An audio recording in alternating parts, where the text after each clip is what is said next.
up numbers. We want him, we don't think it's in his best interest, but then you have Susie over here that has 20, but because Susie is a good student, making straight A's, Susie has great personality, that you like Susie stays. Let's go to the next one. This is just outlines the dispute resolution process, the levels and steps. This is a copy that's given to the parent as well at the time. Let's do next. This is a dispute resolution form that's given to the parent that they have to complete. And some parents, because they can't get you like mailing it or scanning it or whatever, they just can't do that. Sometimes parents can complete this at the school while they're there. And you guys can assist the parent with getting the stuff to me. But if they're like, I'm gonna take this, they have 5 days to complete this. They can call me and we can complete this over the phone, but they have 5 business days. If they do not complete it in 5 business days, that child can be withdrawn from school in 10 days. I will tell you, most parents, when it comes, they're not going to the state level at all. They're probably not going beyond student service, going to the social superintendent, going to family work. They're probably not even going there. And when you give this, most parents, the times I've had meetings at schools, the parents were like, you know what, I'm going to go ahead and enroll in his own school. Or I'm going to go ahead and go to the school that I'm supposed to go to because I know I fraudulently did some stuff. Or what? That's the next slide. Data. The United States Department of Education allocates funds to us through our Title I as well as McKinney-Vento for homeless students. The ways I can provide transportation, uniforms, school supplies, graduation fees, any of those things, it's through count. How students and how schools can get the free and reduced lunch is through that count. So it's important and imperative that we code our students. Currently we have 1,559 students identified as homeless. Last year we ended the year with 3,100. That could be because we dumped out this year, but we have to make sure we're coding. So if somebody comes to you now in this school year and says, you know, I'm homeless, I got evicted for whatever reason, we need to make sure they're coded homeless. If somebody comes to you at the beginning of the year, they start off as homeless, they're staying in a hotel, but they're like, I found an apartment, they can stay at your school, and they remain coded as homeless throughout for the whole year. But it's important because this is the way we get our money. And so, and the state actually thinks we're not catching all of our students and we're not coding properly. Let's do the next slide. Homeless data collection, you know, types of data collected, performance measures, homeless students' residence, support service received, and barriers to education. So when I'm entering data, the first thing they look at the time of enrollment and then the time they they attend the school. You know, they look at those things, so we don't want to have that a student was enrolled and then they actually didn't start school for 3 days. We don't want to have that. We also want to make sure that students are receiving the services that they are supposed to receive. And just to outline, like with the tutoring services, we provide tutoring service to shelters. So we have tutors that go into shelters every week that provide services to homeless students in the shelters. This is Infinite Campus and what it looks like, where the coding is and enrollment. You have homeless, yes, primary night shelter. You have with shelter and all stuff. This is something that they look at. Or we have students in shelters, hotels, a type of residency. Next slide. The environment code. And this is why I was saying like the state hasn't updated just outline for foster youth. Resides in local institution, and 2 for neglect, delinquent. Those are N&D students. The 3 and 4 are ours, homeless and unaccompanied youth. Unaccompanied youth, and let me just explain that. These are students, the family is homeless, and the mom or dad says, I chose to let Johnny go stay with this family friend, sister, whoever, in this school zone, while I'm over here, or whatever. That is considered an unaccompanied homeless youth. The parent does not have to be present to enroll the student. Whoever the person is living with, they can enroll. We cannot ask them to get temporary guardianship or anything of that nature. They can enroll. The student. The child. Like if the child gets sick, making decisions for the child. If the child gets sick, the person that the child's staying with, unaccompanied minor. If we talk about going on school field trips or anything like that, the school can then make the decision and sign for permissions for the child.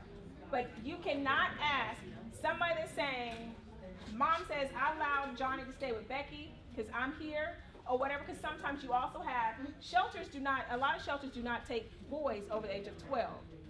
So some parents are like, I found a place at a shelter, but my 13-year-old boy couldn't come with me. So I then had to I let him stay with a family friend, whoever. That child is considered an unaccompanied homeless youth. We cannot ask the person that they're staying with to complete a temporary guardianship. You cannot ask them to go to court, you got to do this to enroll the child. So the parent could be living in the cab, in an apartment in the cab, and just allow. Not in an apartment, homeless.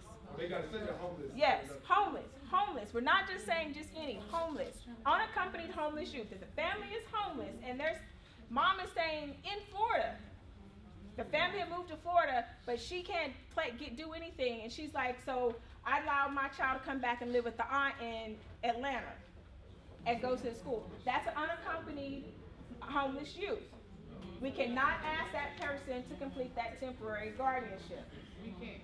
You don't No. have to do nothing in writing, nothing from the parent saying that this child, I'm allowing my child to live. You can get something from the parent to say, I've allowed my child to live with this person, but you cannot, because some people that said, you need to go down and get a temporary guardianship. No, we do not ask anybody to go get a temporary guardianship. Does that notice need to be notarized? Like my mom? No. Just a letter. No, she asked us, the notice has to be notarized. If the mom states, I want my child, it does not have to be notarized.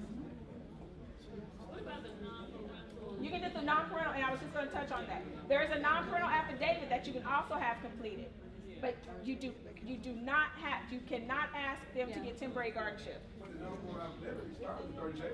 It's only good for 30 days. So But hey, that's for homeless students, you can have that completed, but it will not expire for a unaccompanied homeless youth. I was gonna say, if you guys have questions, park your questions. We do have a session. Are you still coming? We do have a session where she will be back this afternoon to answer questions for a longer period of time. So if you want to park those questions now, if they're that important, park them, which I believe they are that important. Park them and she'll be able to answer them for you later. Yes. But unaccompanied youth, homeless youth. Homeless is the key. Not just some 17-year-old coming in and saying whatever. And homeless youth, it's like I was kicked out of the house,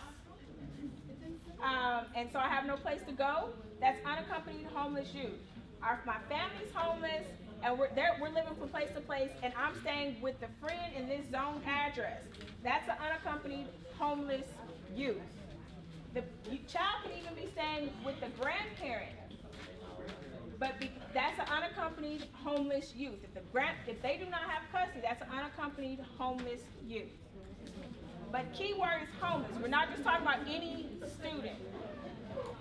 But if they don't know the word and they just start talking and you figure out if the family has been put out, you kind of. Yes, and so her big thing is, and that's most important, she said if you don't know the word, a lot of people don't know when it comes to homeless. They don't know a lot of stuff about homeless. And so that's where we have to practice that compassion and sensitivity. So you have some kids that are coming to school, and they're going to come to school every day, and they're not telling you that I'm staying with a family friend or whatever.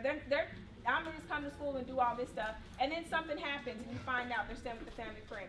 At that point, it's ask the questions. So where is your family? Oh, I was kicked out. Okay, so where have you been staying? I'm staying with friend to friend to friend or whatever. You can make a DFACS referral, but that's considered an unaccompanied homeless youth.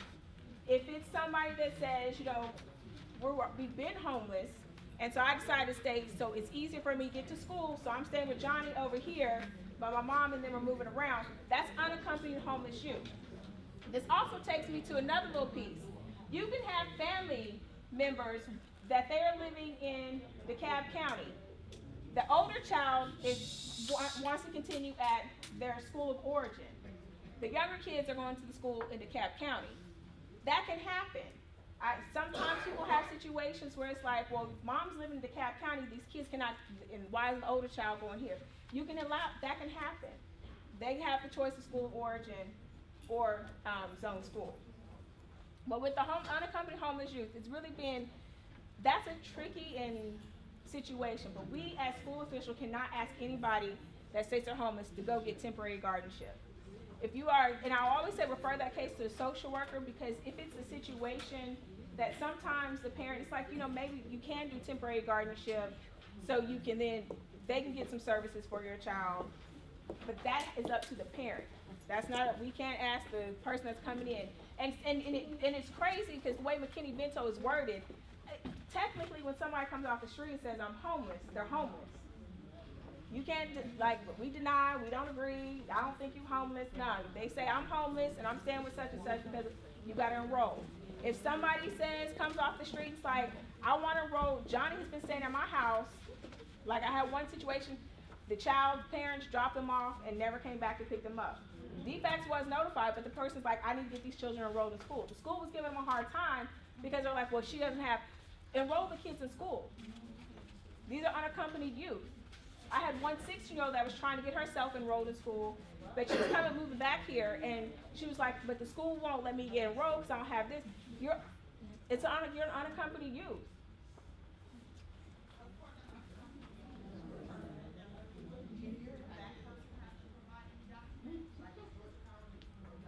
They can provide a copy of their lease in Georgia Power, but they don't have to go through the whole residency verification, all that stuff. They're considered, because the child is considered homeless.